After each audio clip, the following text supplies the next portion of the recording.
നമസ്കാരം. എല്ലാ മാന്യപ്രേക്ഷകർക്കും ആനുകാലികത്തിലേക്ക് സ്വാഗതം. നമസ്കാരം സർ. നമസ്കാരം സർ, ഇപ്പോൾ കഴിഞ്ഞ ദിവസം ഉണ്ടായ ഒരു സംഭവം, ഏറെ വർഷങ്ങൾ നീണ്ടു നിന്ന ഒരു വലിയ പോര്, അതിനൊടുവിൽ ഗവർണർക്ക് മുന്നിൽ മുഖ്യമന്ത്രി മുട്ടുമടക്കിയെന്നാണ് മാധ്യമ വാർത്തകൾ.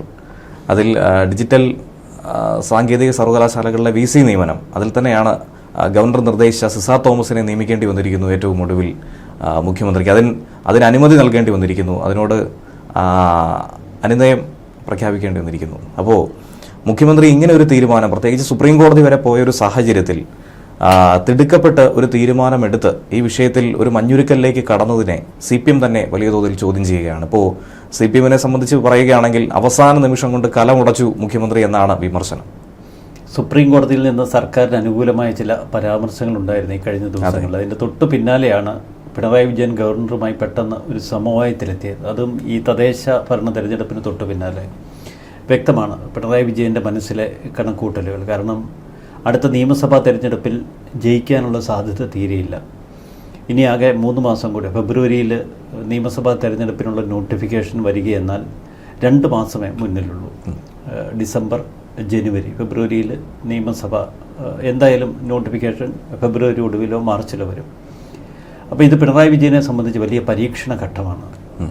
സുപ്രീം കോടതി നേരിട്ട് യൂണിവേഴ്സിറ്റി നിയമനങ്ങളുടെ ചുമതല ഏറ്റെടുക്കുമെന്ന് ഭയപ്പെടുത്തുകയല്ല, സുപ്രീം കോടതി അങ്ങ് പറയുകയും ചെയ്തു. അതിൻ്റെ ഒരു വലിയ ഭയം പിണറായി വിജയൻ്റെ ഉള്ളിലുണ്ട്. കാരണം കംപ്ലീറ്റ് ലിസ്റ്റ് സുപ്രീം കോടതി സുധാംശു കമ്മീഷനോട് സമർപ്പിക്കാൻ, ജസ്റ്റിസ് സുധാംശുവിനോട് സമർപ്പിക്കാൻ ആവശ്യപ്പെട്ടിരുന്നു. അപ്പോൾ ആ ലിസ്റ്റിലൊക്കെ സർക്കാരിൻ്റെ നോമിനികളെ പിന്തള്ളും എന്നൊരു സൂചനയുമില്ല.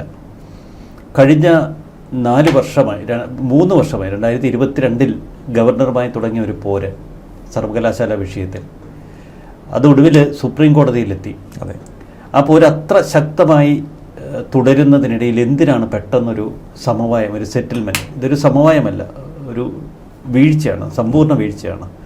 പിണറായി എന്തിനാണ് ഗവർണറുടെ മുന്നിൽ ഇങ്ങനെ സമ്പൂർണ്ണമായി തകർന്നത്, മുട്ടിൽ വീണ് കിടന്നത്? ഈ ചോദ്യം പാർട്ടി അണികൾക്കിടയിലല്ല, ഇപ്പോൾ പാർട്ടിയുടെ നേതാക്കൾ തന്നെ പിണറായി വിജയൻ്റെ മുഖത്ത് നോക്കി ചോദിക്കുന്ന കാഴ്ചയാണ്. ഇത്രയും വേണ്ടിയിരുന്നോ സഖാവെ എന്ന ചോദ്യമാണ് മനോരമ ഉൾപ്പെടെ ഉള്ള മാധ്യമങ്ങൾ ഇന്ന് റിപ്പോർട്ട് ചെയ്തിരിക്കുന്നത്. സാധാരണഗതിയിൽ ഈ പാർട്ടി CPM സംസ്ഥാന സെക്രട്ടേറിയറ്റിൽ നടക്കുന്ന ചർച്ചകൾ മാധ്യമങ്ങൾക്ക് ചോർന്ന് കിട്ടാറില്ല. എന്നാൽ ഇക്കഴിഞ്ഞ ദിവസം CPM സംസ്ഥാന സെക്രട്ടേറിയറ്റിൽ നടന്ന ഓരോ വാഗ്വാദവും ഇപ്പോൾ മാധ്യമങ്ങളിൽ റിപ്പോർട്ടുകളായി വരുന്നുണ്ട്. അതിനുള്ള കാരണം പാർട്ടി ഒരു സ്വയം തിരുത്തലിന് തയ്യാറാകണമെന്ന് പാർട്ടിയുടെ നേതാക്കൾ തന്നെ ആഗ്രഹിക്കുന്നു.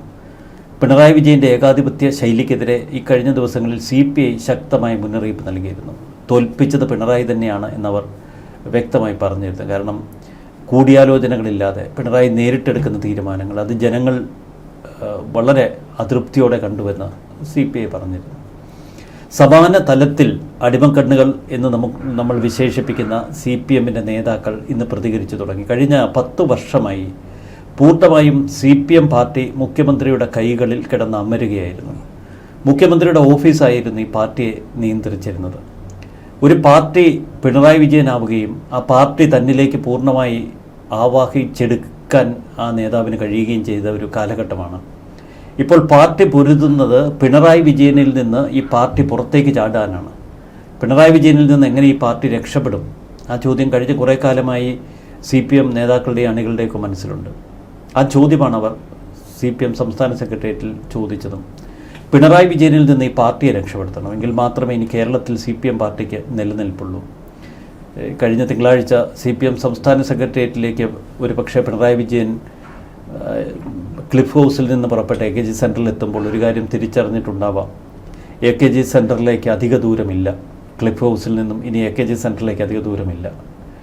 അവിടെ ആ AKG സെൻറ്ററിലെത്തിയ പിണറായി വിജയൻ സാധാരണഗതിയിൽ അങ്ങനെ കണ്ണാടിയിൽ നോക്കുന്നത് നമ്മൾ കാണാറില്ല. പക്ഷെ ഒരുപാട് കണ്ണാടികൾ മുന്നിൽ തെളിഞ്ഞു നിൽക്കുന്നു. ക്ലിഫ് ഹൗസിൽ വെച്ച് കണ്ണാടിയിൽ നോക്കിയപ്പോൾ എന്താണ് മുഖ്യമന്ത്രിയുടെ ഭാവവ്യത്യാസമെന്ന് നമുക്കറിയില്ല. അതുകൊണ്ടാണ് പാർട്ടി സെക്രട്ടേറിയറ്റിൽ കടക്ക് പുറത്ത് എന്ന് പിണറായിയുടെ ആക്രോശത്തെക്കുറിച്ച് അദ്ദേഹത്തിന് ഇന്ന് കഴിഞ്ഞ ദിവസം വിശദീകരിക്കേണ്ടി. അത് പുറത്തു പോകാൻ ഞാൻ പറയുന്ന ശൈലി അതാണ്. ഇതായിരുന്നു പിണറായി CPM സംസ്ഥാന സെക്രട്ടേറിയറ്റിന് നൽകിയ വിശദീകരണം. അപ്പോൾ കടക്ക് പുറത്ത് എന്ന ധാർഷ്ട്യഭാവം വരെ പാർട്ടിയുടെ നേതാക്കൾ ചോദ്യം ചെയ്തു തുടങ്ങി. നമുക്കറിയാം 17 വർഷക്കാലം ഈ പാർട്ടിയുടെ സംസ്ഥാന സെക്രട്ടറിയായി പാർട്ടിയെ തൻ്റെ കാൽക്കീഴിലാക്കിയ ഒരു നേതാവാണ് പിണറായി വിജയൻ. പിന്നീട് 2016 അധികാരത്തിലെത്തുമ്പോൾ അന്ന് ചിലരൊക്കെ അച്യുതാനന്ദനായിരിക്കും മുഖ്യമന്ത്രി എന്ന് പ്രതീക്ഷിച്ചു. പക്ഷേ പിണറായി വിജയൻ അധികാരം മാത്രമല്ലെന്ന് പിടിച്ചെടുത്ത പാർട്ടി കൂടിയാണ്. പൂർണ്ണമായും പാർട്ടിയും അധികാരവും തൻ്റെ കാൽക്കീഴിലാക്കി. 2018 തൃശ്ശൂർ സമ്മേളനത്തിൽ വെച്ച് ഇനി വിഭാഗീയത കേരളത്തിൽ ഉണ്ടാകില്ല എന്ന് കോടിയേരി ബാലകൃഷ്ണൻ പ്രഖ്യാപിക്കുമ്പോൾ വിഭാഗീയത ആയിരുന്നില്ല അവർ ലക്ഷ്യമിട്ടത്. ഇനി പിണറായി വിജയൻ അല്ലാതെ മറ്റൊരു എതിർസ്വരം കേരളത്തിൽ ഉണ്ടാവില്ല എന്ന് പിണറായിയുടെ ഏറ്റവും അടുത്ത അടിമക്കണ്ണായ കോടിയേരി ബാലകൃഷ്ണൻ എന്ന് പ്രഖ്യാപിക്കുന്നു. പിന്നീട് നമ്മൾ പാർട്ടിയിൽ എതിർ ശബ്ദങ്ങൾ കേൾക്കുന്നില്ല. അവിടെ ജനാധിപത്യം ചത്തു. ജനാധിപത്യം ചത്തിയ ഒരു പാർട്ടിയിൽ ഏകാധിപതികളുടെ ഉദയമായിരിക്കും. ഒരു ഏകാധിപതി ഒരു കാലഘട്ടം നിറയെ കഴിഞ്ഞ 10 വർഷം കേരളത്തെ അടക്കി ഭരിച്ചു. അപ്പോൾ ഏകാധിപതികളുള്ള നാട്ട് രാജ്യങ്ങളിൽ ഈ നാടുവാഴികളെ പ്രകീർത്തിക്കുന്ന ഒത്തിരി പ്രകീർത്തന ഗീതങ്ങളുണ്ട്. അതിൻ്റെ തുടർച്ചയായി നമ്മൾ കാരണഭൂതൻ, തിരുവാതിര, കപ്പിത്താൻ, അങ്ങനെ ഒത്തിരി വാഴ്ത്തുപാട്ടുകൾ കേട്ടു. പക്ഷേ ആ വാഴ്ത്തുപാട്ടുകളൊക്കെ ഇപ്പോൾ പരിഹാസമായി പിണറായി വിജയന് നേർക്ക് തന്നെ തിരിയുകയാണ്. അതിൻ്റെ ഏറ്റവും വ്യക്തമായ അടയാളമാണ് നമ്മൾ CPM സംസ്ഥാന സെക്രട്ടേറിയറ്റിൽ കാണുന്നത്. അവിടെ പിണറായി വിജയൻ്റെ വീഴ്ച നമ്മൾ വിശദീകരിക്കുമ്പോൾ എത്ര ഭയാനകമാണ്. 2022 അന്ന് ഗവർണറും സർക്കാരും തമ്മിലുള്ള ഒരു ആശയഭിന്നത യൂണിവേഴ്സിറ്റി നിയമനത്തെ ചൊല്ലിയായിരുന്നു അന്നത്തെ ആരിഫ് മുഹമ്മദ് ഖാൻ എന്ന ഗവർണറും പിണറായി വിജയനും നേർക്ക് ഓർത്തത്. അന്ന് സർവകലാശാലകളെ സംഘവൽക്കരിക്കുന്നതിനെതിരെ CPMൻ്റെ നേതൃത്വത്തിൽ അന്ന് രാജ്ഭവന് മുന്നിൽ നടന്ന ഒരു ജനകീയ സമരം ഇപ്പോഴും നമ്മൾ ഓർക്കുന്നുണ്ട്. പിണറായി വിജയൻ എന്ന് ഭയപ്പെട്ട് നിന്നിരുത്. കാരണം പിണറായി വിജയനെതിരെ മറുവശത്ത് ഒരുപാട് അവതാരങ്ങളും കേസുകളുമൊക്കെയായി വല്ലാത്തൊരു കാലഘട്ടമായിരുന്നു. പിന്നീട് സർക്കാരുമായി നേരിട്ട് ഏറ്റുമുട്ടുമ്പോൾ പിണറായി വിജയൻ അതിന് ചേർത്ത ഒരു മേമ്പൊടിയുണ്ട്. വർഗീയതയ്ക്കെതിരെയുള്ള പോരാട്ടം, സംഘീവൽക്കരണത്തിനെതിരെയുള്ള പോരാട്ടം. കേരളത്തിൻ്റെ സർവകലാശാലകൾ സംഘീവൽക്കരിക്കാൻ അനുവദിക്കില്ല. ഈ വർഗീയത കുത്തക പാട്ടത്തിനെടുത്തിയ ഒരു രാഷ്ട്രീയ പ്രസ്ഥാനമാണ് CPM. അതായിരുന്നു ഈ കഴിഞ്ഞ കാലഘട്ടങ്ങളിലൊക്കെ അവരുടെ ഏറ്റവും വലിയ പ്രചരണായുധവും. പലപ്പോഴും പല ബിഷപ്പ് ജിഹാദിനെക്കുറിച്ച് സംസാരിക്കുമ്പോൾ ജിഹാദിനെതിരെ പിണറായി വിജയൻ സംസാരിക്കുന്നു. ഒരു പ്രവാചകൻ്റെ മുടിയെക്കുറിച്ച് മറ്റൊരാൾ സംസാരിക്കുമ്പോൾ ഏത് മുടി കത്തിച്ചാലും അത് കത്തിപ്പോകുമെന്ന് പറയുന്നു. മറുവശത്ത് 2018 സുപ്രീം കോടതി വിധി ഉണ്ടായതിന് തൊട്ടു പിന്നാലെ നവോത്ഥാനം നടപ്പിലാക്കുമെന്ന് പറയുന്നു. അപ്പോൾ ഏത് വിശ്വാസത്തെയും വെല്ലുവിളിക്കാൻ തൻ്റെ ഇടമുള്ള ഒരു നേതാവ് എന്ന ഖ്യാതി പൊതുവെ അടിമക്കണ്ണുകൾ വലിയ ആഘോഷമാക്കിയിരുന്നു. അവിടെ നിന്നൊക്കെയുള്ള ഒരു കൊടും വീഴ്ചയാണ്. ഇവിടെയാണ് നമ്മൾ 2022 തിരിച്ചു പോകേണ്ടത്. അവിടെ ഗവർണർക്കെതിരെ ഏറ്റവും വലിയ ആയുധമാക്കിയത് സംഘീവൽക്കരണമാണ്. പക്ഷേ ഗവർണർ അവിടെ ബുദ്ധിപൂർവ്വം ഒരു കഥാപാത്രത്തെ കേരളത്തിന് മുന്നിൽ അവതരിപ്പിച്ചു. അത് ഡോക്ടർ സിസ തോമസ്. അപ്പോൾ പേരുകൊണ്ട് സംഖ്യയല്ല, ഒരു ക്രിസ്ത്യൻ സമുദായത്തിൽപ്പെട്ട വനിതാ ഉദ്യോഗസ്ഥയായിരുന്നു. അന്ന് യൂണിവേഴ്സിറ്റിയിൽ അതിനെ ഒരു ഉയർന്ന പദവിയിലുള്ള ഉദ്യോഗസ്ഥയായിരുന്നു അവർ. ഗവർണർ സർക്കാർ പോരിന് തുടക്കത്തിൽ അന്ന് രാജശ്രീ ആയിരുന്നു സാങ്കേതിക സർവകലാശാല വൈസ് ചാൻസലർ. അവരെ സുപ്രീം കോടതി ഇടപെടലിനെ തുടർന്ന് രാജശ്രീ ആ സ്ഥാനത്തു നിന്ന് മാറ്റുന്നു. പകരം സർക്കാർ നോമിനി വേണം എന്ന് സർക്കാർ ശഠിച്ചു. പക്ഷേ ഗവർണർ ഡോക്ടർ സിസ തോമസിനെ തിരഞ്ഞെടുത്തു. അപ്പോൾ സർക്കാരിൻ്റെ ആദ്യ പ്രതികരണം നമ്മൾ കേട്ടു, ഒരു കാരണവശാലും സിസയെ ഞങ്ങൾ അംഗീകരിക്കില്ല. പിന്നീട് സിസ തോമസ് സാങ്കേതിക സർവകലാശാലയുടെ വൈസ് ചാൻസലർ സ്ഥാനത്തേക്ക് ചുമതലയേൽക്കാൻ ചെന്നപ്പോൾ രജിസ്ട്രാർ ഒപ്പിടേണ്ട രജിസ്റ്ററുമായി മുങ്ങി. അന്ന് അഡീഷണൽ രജിസ്ട്രാർ സമരക്കാർക്കൊപ്പം ചേർന്ന് ഈ വൈസ് ചാൻസലറെ തടയാൻ ശ്രമിക്കുന്നു. സാങ്കേതിക സർവകലാശാല വൈസ് ചാൻസലറുടെ ഓഫീസിന് ചുറ്റും വലിയ പ്രതിരോധം ഉദ്യോഗസ്ഥരും DYFI പ്രവർത്തകരുമൊക്കെ ചേർന്ന് തീർത്തിരിക്കുന്നു. പക്ഷേ നമ്മൾ കണ്ടതന്ന് ഡോക്ടർ സിസ തോമസിലൊരു പെൺപുലിയെ അവർ നേരെ രാജ്ഭവനിലേക്ക്, ഇന്നാണ് ലോക് ഭവൻ, അന്ന് രാജ്ഭവനിലേക്ക് വിളിച്ച് ഡോക്ടർ സിസ തോമസ് പറയുന്നു എനിക്ക് പ്രൊട്ടക്ഷൻ വേണമെന്ന്. അപ്പോൾ അന്നത്തെ രാജ്ഭവൻ്റെ പ്രതികരണം ഇപ്പോഴും ഞാൻ ഓർക്കുന്നു. പോലീസിനെ ഉപയോഗിച്ച് വൈസ് ചാൻസലർക്ക് സുരക്ഷ നൽകാൻ കഴിയുന്നില്ല എങ്കിൽ കേന്ദ്രസേനയെ വിളിക്കുമെന്നാണ് രാജ്ഭവൻ പറഞ്ഞത്. അപ്പോൾ അതോടെ പിണറായി അന്തം വിട്ടുപോയി. കാരണം സർവകലാശാലയ്ക്ക് ചുറ്റും കേന്ദ്രസേന കൂടി ഇറങ്ങിയാൽ സർവകലാശാലയിലേക്ക് പിന്നീട് പഴയ SFI പിള്ളേർക്കോ DYFIക്കോ ഒന്നും കയറി ചെല്ലാൻ കഴിയില്ല. അവർ വലിയ പോലീസ് സുരക്ഷ ഒരുക്കി. രജിസ്ട്രാറെ അവഗണിച്ച് സിസ തോമസ് വൈസ് ചാൻസലറുടെ കസേരയിലിരുന്നു. ജോയിനിങ് ഒപ്പ് അവരിട്ടത് ഒരു വെള്ള പേപ്പറിലാണ്. അത് നേരെ രാജ്ഭവനിലേക്ക് കൊടുത്തു വിടുന്നു. രജിസ്റ്റർ ഒന്നുമില്ലല്ലോ, എല്ലാം പൂട്ടി വെച്ചിരിക്കുകയാണ്. അവിടെ തുടങ്ങിയ യുദ്ധം അതൊരു വല്ലാത്ത യുദ്ധമായിരുന്നു. പക്ഷെ പിന്നീട് സാങ്കേതിക സർവകലാശാല അടിമുടി ഡോക്ടർ സിസ തോമസിൻ്റെ കൺട്രോളിലേക്ക് അവർ കൊണ്ടുവന്നു. അത് പിണറായി വിജയനെ അസ്വസ്ഥപ്പെടുത്തിയത് ചില്ലറയല്ല. സിസ തോമസ് ഒരിക്കൽ പോലും സർക്കാരുമായി ഒരു സമവായത്തിന് ശ്രമിച്ചില്ല. പകരം സിസ തോമസിനെതിരെ ഇവർ ഒട്ടനവധി അന്വേഷണങ്ങൾ ഏർപ്പെടുത്തുന്നു. സിസ തോമസിനെതിരെ ആരോപണങ്ങൾ ഉന്നയിക്കുന്നു, ആനുകൂല്യങ്ങൾ തടഞ്ഞു വയ്ക്കുന്നു. നമ്മൾ കേൾവിയില്ലാത്ത തരത്തിൽ ആ ഉദ്യോഗസ്ഥയെ അവർ ക്രൂരമായി വേട്ടയാടുന്നു. പക്ഷെ തന്നിൽ ഏൽപ്പിക്കപ്പെട്ട ഉത്തരവാദിത്വം പൂർണ്ണ ഉത്തരവാദിത്വത്തോടെ ചെയ്തു തീർക്കും എന്ന് സിസ തോമസ് ആവർത്തിച്ച് പറഞ്ഞുകൊണ്ടിരുന്നു. അങ്ങനെ ഒടുവിൽ വീരോചിതമായി അവർ സാങ്കേതിക സർവകലാശാലയിൽ നിന്ന് ഇറങ്ങുന്നു. എന്നാൽ പിന്നീട് രാജ്ഭവൻ വലിയ വിശ്വാസത്തിൽ ഈ ഡോക്ടർ സിസ തോമസിനെ എടുക്കുന്നു. അതിൻ്റെ തുടർച്ചയായിരുന്നു 2024 നമുക്കറിയാം ഡിജിറ്റൽ സർവകലാശാലയിലെ ഉത്തരവാദിത്വം ഡോക്ടർ സിസ തോമസിനെ ഏൽപ്പിക്കുന്നു. പിന്നീട് 2025 ജൂലൈ മാസം കേരളം ഏറ്റവും ആകാംക്ഷയോടെ നോക്കിയിരുന്ന ചില സംഭവങ്ങൾ, ഭാരതാംബ വിവാദം. അന്ന് കേരള യൂണിവേഴ്സിറ്റിയിൽ ഭാരതാംബയുമായി ബന്ധപ്പെട്ടൊരു വിവാദം വരുന്നു. അവിടുത്തെ രജിസ്ട്രാറായിരുന്ന Anilkumar, doctor K S Anilkumar അന്ന് രാജ്ഭവൻ്റെ ഈ പ്രോഗ്രാം ക്യാൻസൽ ചെയ്യുന്നു, ഗവർണറുടെ പ്രോഗ്രാം ക്യാൻസൽ ചെയ്യുന്നു. തുടർന്ന് വലിയ വിവാദമായി. അന്ന് ഡോക്ടർ മോഹനൻ കുന്നുമ്മലിനോട് രാജ്ഭവൻ തന്നെ ആവശ്യപ്പെട്ടു എന്നാണ് പറയുന്നത് ഈ രജിസ്ട്രാറെ സസ്പെൻഡ് ചെയ്യാൻ. പക്ഷേ സസ്പെൻഷൻ സർക്കാർ അംഗീകരിക്കുന്നില്ല. രജിസ്ട്രാറെ സസ്പെൻഡ് ചെയ്യാനുള്ള ഉത്തരവാദിത്വം സിൻഡിക്കേറ്റിന് മാത്രമാണ്. വൈസ് ചാൻസലർക്ക് അതിൻ്റെ ഉത്തരവാദിത്വമില്ല. ഈ ഒരു വാദമാണെന്ന് സർക്കാർ മുന്നോട്ട് വെച്ചത്. പിന്നീട് നമ്മൾ കണ്ടത് കേരളത്തിലെ ഏറ്റവും വൃത്തികെട്ട രാഷ്ട്രീയ കളികളാണ്. ഇടയ്ക്ക് മോഹനൻ കുന്നുമ്മൽ ഒരു അവധിയിൽ പോകുന്നു. പകരം താൽക്കാലിക ചുമതലയേറ്റ ഡോക്ടർ സിസ തോമസാണ്. പിന്നീടാണ് ഇടതുപക്ഷത്തിൻ്റെ നട്ടുകുളുക്കിയ കാഴ്ചകൾ. ആ കാലഘട്ടം DYFI SFI സമരങ്ങൾ ഒന്നൊന്നായി തകരുന്നു. ഡോക്ടർ അനിൽകുമാർ ഒരു നോക്കുകുത്തിയായി ആ സർവകലാശാലയിലേക്ക് വരുന്നു. സസ്പെൻഷനിലായ അനിൽകുമാറിനെ അങ്ങോട്ടേക്ക് പ്രവേശിപ്പിക്കരുത് എന്ന് പറയുന്ന vice chancellor doctor Ciza Thomas. അന്ന് അനിൽകുമാർ കടന്നു വരുമ്പോൾ പോലീസ് അദ്ദേഹത്തിന് അകമ്പടി സ്വീകരിക്കുന്നു.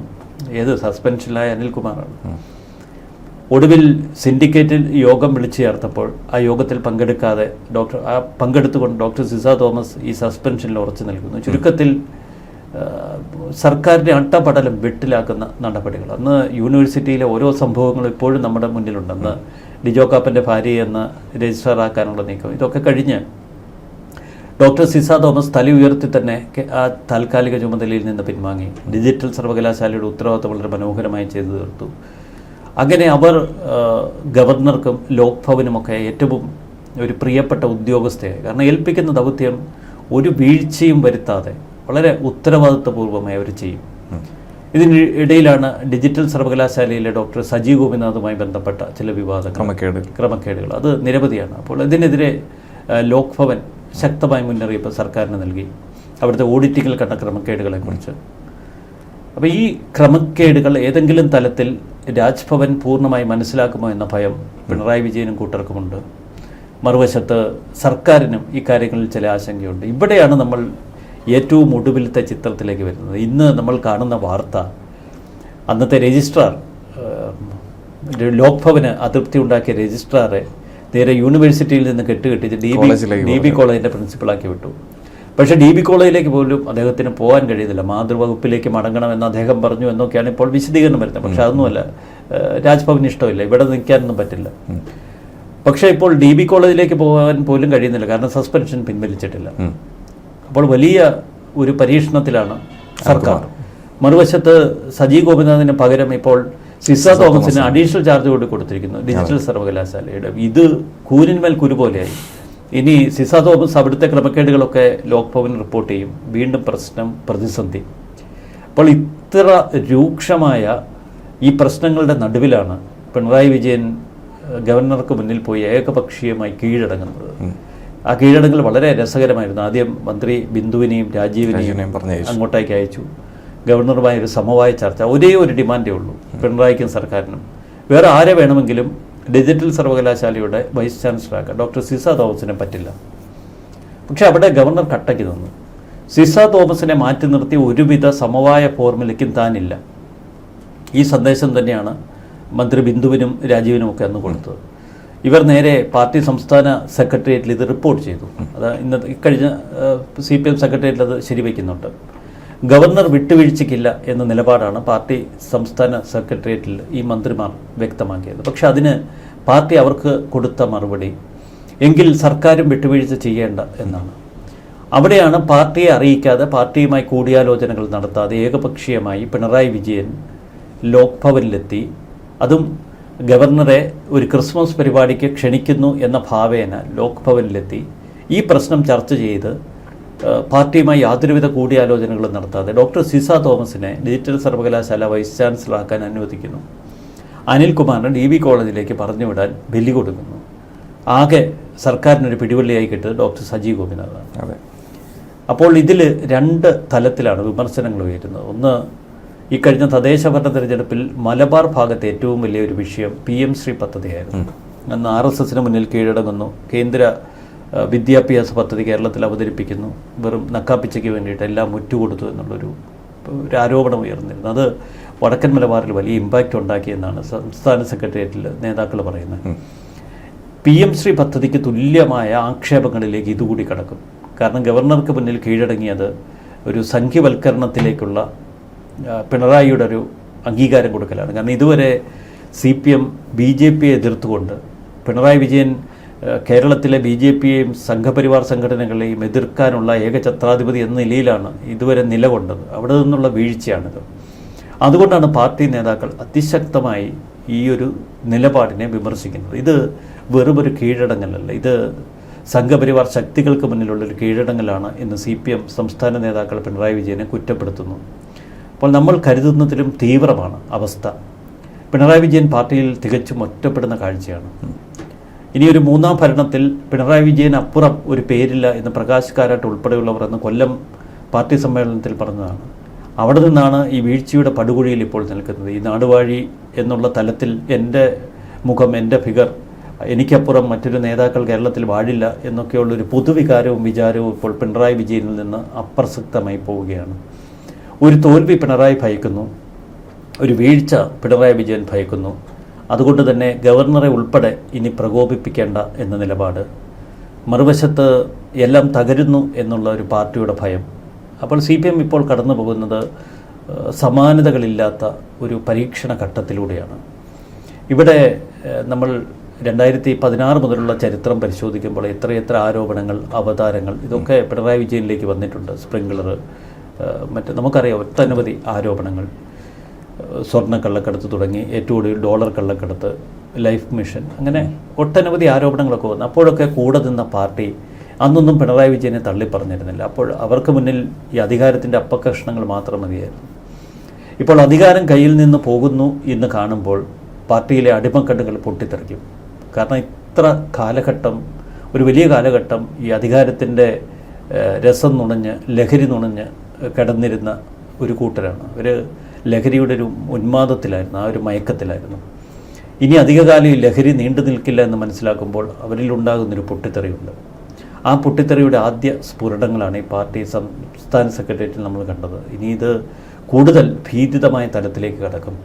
പിണറായി വിജയൻ ഒരു ഒറ്റപ്പെടുന്ന ഒരു ഘട്ടത്തിലേക്ക്, ചിലർ പറയുന്നതൊക്കെ നമുക്ക് തമാശയായിട്ടെടുക്കാം എങ്കിലും അതിലും ചില വാസ്തവങ്ങളുണ്ട്. ഇപ്പോൾ നെപ്പോളിയൻ ബോണപ്പാർട്ടിൻ്റെ ഒക്കെ ഏറ്റവും ഒടുവിലത്തെ ഒരു കാലഘട്ടം, ഒന്ന് ബ്രിട്ടീഷ് സേന അയാളെ ഒരു ഒറ്റപ്പെട്ട ദ്വീപിലാക്കുന്നു. 3-4 പേരെ മാത്രം കാണാനേ അനുവാദമുള്ളൂ. ഒരു ലോകം കീഴടക്കി ഏതെല്ലാം തലത്തിലേക്ക് വളർന്ന ഒരു വലിയ പോരാളിയായിരുന്നു. അപ്പോൾ ഏകാധിപതികൾക്ക് എപ്പോഴും ഈ ചത്ത ജനാധിപത്യം എപ്പോഴെങ്കിലും ഉണർത്തിരുന്നിരിക്കും. അപ്പോൾ അതിൻ്റെ ലക്ഷണങ്ങൾ സ്വന്തം പാളയത്തിൽ നിന്ന് ആദ്യം പ്രകടമാകുന്നു. അതിൻ്റെ ഒരു കനത്ത സൂചനകളാണ് നമുക്ക് മുന്നിലുള്ളത്. ഇപ്പോൾ മുഖ്യമന്ത്രിയെ സംബന്ധിച്ച് നോക്കുകയാണെങ്കിൽ എന്തുകൊണ്ട് സുപ്രീം കോടതി തന്നെ കേരളത്തിന് അനുകൂലമായ, സർക്കാരിന് അനുകൂലമായ ഒരു നിലപാടെടുത്തിട്ടും മുഖ്യമന്ത്രി അവസാന നിമിഷം കൊണ്ട് ഈ കലം ഉടച്ചു എന്ന് ചോദിക്കുമ്പോൾ മുഖ്യമന്ത്രിയെ സംബന്ധിച്ച് ഒരു ആകുലത നിൽക്കുന്നുണ്ടല്ലോ. കാരണം ഡിജിറ്റൽ സർവകലാശാലയിലെ പ്രോ VC കൂടിയാണ് മുഖ്യമന്ത്രി. അപ്പോൾ സജി ഗോപിനാഥ് തന്നെ അവിടെ പ്രഥമ VC അദ്ദേഹമായിരുന്നു. അതുകൊണ്ട് അദ്ദേഹത്തിനെ മുന്നിൽ നിർത്തി പലതരത്തിലുള്ള അഴിമതികൾ നടത്തിയെന്ന ആരോപണം പുറത്തുനിന്ന് പ്രതിപക്ഷം ആരോപിക്കുന്നുണ്ട്. അപ്പോൾ AG അന്വേഷണമൊക്കെ നടക്കുന്ന അതിൻ്റെ പേരിലാണ്. ഈ ഓഡിറ്റിലെ ക്രമക്കേടും പിന്നീട് നടത്തിയിട്ടുള്ള പലവിധ വിഷയങ്ങളും, മുഖ്യമന്ത്രിയുടെ നേരിട്ടുള്ളൊരു മേൽനോട്ടം, എന്ത് സംഭവിച്ചാലും ഡിജിറ്റൽ സർവകലാശാലയിൽ ഉണ്ടാകണമെന്നൊരു പിടിവാശി, അതിന് ഇനി മറ്റു മാർഗമില്ല. സുപ്രീം കോടതിയിലേക്ക് പോയി കഴിഞ്ഞാൽ ഇനിയുള്ള എല്ലാ നിയമനവും അങ്ങനെ ആയിപ്പോയാൽ മറ്റു പല കാര്യങ്ങൾ കൂടി പുറത്തു വരുമെന്നൊരു ഭയം കൂടിയായിരിക്കും ഒരു പക്ഷേ അദ്ദേഹത്തെ. എന്ത് വില കൊടുത്തും ഡിജിറ്റൽ സർവകലാശാലയിൽ ഡോക്ടർ സജി ഗോപിനാഥിനെ വാഴിക്കണം. അതായിരുന്നു പിണറായി വിജയന്റെ മനസ്സിൽ. അപ്പോൾ ആദ്യത്തെ പറഞ്ഞ പോലെ സ്വാഭാവികമായ ചില സംശയങ്ങൾ നമുക്കുണ്ടാകും. കാരണം കോടാനുകോടിയുടെ കള്ളക്കച്ചവടമാണ് നേരത്തെ മനോരമയായിരുന്നു തോന്നുന്നു ആദ്യം അത് എക്സ്പോസ് ചെയ്തത്. പിന്നീട് മാധ്യമങ്ങളൊക്കെ അത് ഏറ്റെടുത്തു. പക്ഷെ പിന്നീട് അത് അപ്രത്യക്ഷമായി. ഡിജിറ്റൽ സർവകലാശാലയിൽ നടന്ന കൊടും കൊള്ളയെക്കുറിച്ച് സിസ തോമസ് പിന്നീട് ചില സൂചനകൾ നൽകിയിരുന്നു. അവരുടെ കാലഘട്ടത്തിലാണ്, 2024 അത് തന്നെയാണ് സിസ തോമസിനോട് ഇത്രയധികം വൈരാഗ്യമുള്ളതും. അതെ, അന്നത്തെ ആ ഒരു കണ്ടെത്തലുകൾ. അപ്പോൾ ഇതൊരു വല്ലാത്ത പ്രഹേളികയാണ്. ഇത് നമുക്ക് സർവകലാശാല വിഷയത്തിൽ മാത്രം ഒതുക്കി നിർത്തേണ്ടതല്ല. പൊതുവെ പിണറായി വിജയൻ്റെ ഒരു ഏകാധിപത്യ ശൈലി ഈ പാർട്ടിയിലെ അടിമക്കണ്ണുകൾ ചോദ്യം ചെയ്തു തുടങ്ങി, ചിലർ വിരൽ ചൂണ്ടി തുടങ്ങി. ഇത് വലിയ മാറ്റത്തിലേക്ക് ചെന്നെത്തും. കാരണം എന്തായാലും പിണറായിക്ക് ശേഷം മറ്റൊരാളെ ഇതുവരെ വളർത്തി വെച്ചിട്ടില്ല. ഒന്നാം പിണറായി വിജയൻ സർക്കാരിൽ നമുക്ക് ചില പ്രതീക്ഷകൾ ഉണ്ടായിരുന്നത് KK ശൈലജ ഏറെ വിവാദങ്ങളിൽ പെട്ടുവെങ്കിലും ഭരണത്തിൽ വലിയ കുഴപ്പമില്ലായിരുന്നു. തോമസ് ഐസക്, G സുധാകരൻ, അങ്ങനെ ഒട്ടനവധി നേതാക്കളുണ്ടായിരുന്നു. പിന്നീട് നമുക്കറിയാം 2022 75 വയസ്സെന്നുള്ളൊരു പ്രായപരിധി ഇതേ പിണറായി വിജയൻ കൊണ്ടുവരുമ്പോൾ അന്ന് 77 വയസ്സായിരുന്നു പിണറായി വിജയന്. അപ്പോൾ പിണറായി വിജയന് മാത്രം ഒരു എക്സെപ്ഷൻ കൊടുക്കുന്നു. 2026 നിയമസഭാ തെരഞ്ഞെടുപ്പിൽ 81 വയസ്സാകും. അപ്പോൾ പിണറായി വിജയൻ ഇതൊന്നും ബാധകമല്ല. മൂന്നാം പിണറായി വിജയൻ സർക്കാരും കേരളത്തിൽ തുടരും എന്ന മുദ്രാവാക്യമാണ് നമ്മുടെ കൊല്ലം സമ്മേളനത്തിൽ കേട്ടത്. അതൊക്കെയാണ് ഇപ്പോൾ തകർന്നു വീഴുന്നത്. അപ്പോൾ എല്ലാ എക്സംഷൻസും കൊടുത്ത്, എല്ലാ സൗകര്യങ്ങളും ചെയ്തു കൊടുത്ത് പിണറായി വിജയൻ 2021 കേരളത്തിലെ തെരഞ്ഞെടുപ്പ് ഫലം, നിയമസഭാ തെരഞ്ഞെടുപ്പ് ഫലം പ്രഖ്യാപിക്കുമ്പോൾ മറ്റൊരു സ്ഥലത്തെ തെരഞ്ഞെടുപ്പ് ഫലം കൂടി അന്ന് പ്രഖ്യാപിച്ചിരുന്നു, ബംഗാളിലെ. സ്വാതന്ത്ര്യാനന്തരം ഇന്ത്യയിൽ ഒരൊറ്റ സീറ്റ് പോലും CPM കിട്ടിയില്ല എന്നൊരു വാർത്ത ഈ പാർട്ടിയെ ഇന്നും ഒരു ഭയാനകമായ ഒരു ഓർമ്മപ്പെടുത്തൽ എപ്പോഴും അവരുടെ ഉള്ളിൽ ഇങ്ങനെ കിടുങ്ങിക്കൊണ്ടിരിക്കും. സമാനമായ തലത്തിൽ എവിടെ വേണമെങ്കിലും ജനങ്ങൾ ഈ ജനാധിപത്യത്തിൽ പ്രതികരിക്കാം. നമ്മളിപ്പോൾ തദ്ദേശ ഭരണ തിരഞ്ഞെടുപ്പിൽ ഭരണവിരുദ്ധ വികാരം അലയടിക്കുന്നത് കണ്ടു. അപ്പോൾ സമാനമായ തലത്തിൽ എപ്പോൾ വേണമെങ്കിലും ജനങ്ങൾ പ്രതികരിക്കാം. അതിന് വലിയ ചുവരെഴുത്തുകളൊന്നും വായിക്കേണ്ടതില്ല. ജനങ്ങളുടെ വികാരം ജനങ്ങളുടെ മനസ്സിലെ ഒരു വോട്ടെണ്ണലിൽ നിഴലിക്കുന്ന ഒരു ഭാവമാണ്. അത് ഒരു വലിയ ഭാവമായിട്ട് പലപ്പോഴും മാറും. കാരണം ഇപ്പോഴത്തെ കാലഘട്ടം അങ്ങനെയാണ്.